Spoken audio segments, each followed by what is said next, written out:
Here's a bit more about Matt Hancock. So, on the one hand, you've got his calls for investigations into Lucy Letby and into the revolving door of managers in the NHS. Perfectly reasonable, I suspect. I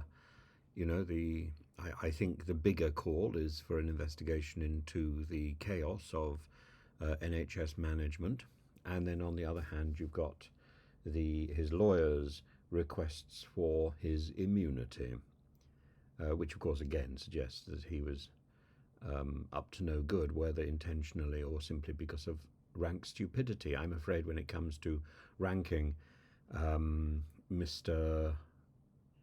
Mr. Hancock outranks many in what I would regard as the stupidity shares. But stupidity is as stupidity does, and of course he seems to have lots of friends who seemed to benefit from COVID in a way that so many of us did not. COVID was not something that made us a lot of money for the most part. Most of us had a miserable time during COVID, and it seems extraordinary that the government was exploiting this.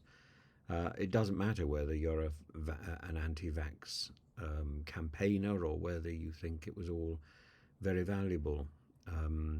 There was a seediness going on in the heart of Westminster, and so much of that seems to have been linked to Matt Hancock, and that seediness continues with his investment in reality TV. If he wanted to invest in reality TV, then he would campaign to get the Digital Culture, Media and Sport chairperson, Dinage, to reconvene the 2019 investigation into the horrors of Love Island and Jeremy Kyle.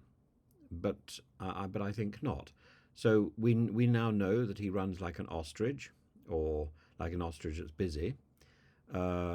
He comes out with his little mantras. I've had my fair share of hostility. Oh, Gina, I fell in love. Oh, Gina, I was very careful not to break any laws. Well, that's debatable. Well, I handled the pandemic, didn't I? I've had a really tough time. I handled the pandemic. I was the health secretary. Well, only just. Only just. I mean, what do you do after you've finished in politics? And is Hancock the reason that people will be watching Celebrity SAS, Who Dares Wins? Is this some sort of obsession with Schadenfreude? Or do you even know who Melinda Messenger and Gareth Gates are? I have no idea, nor do I care. It's watching Matt Hancock being humiliated. Is this TV gold?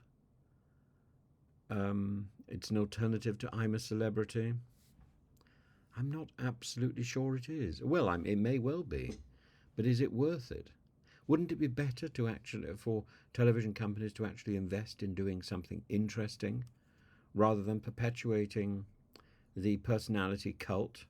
I'm not sure all the right consonants are in that word, of a has-been minister whose activities in office were borderline legal. Don't know.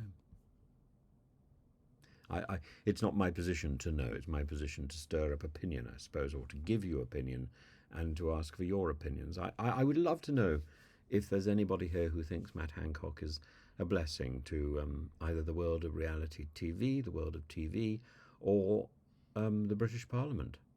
I'd love to find somebody who can defend Matt Hancock. If Matt Hancock wants to come and have tea with me and we do a little video together, I'd be happy to do that too.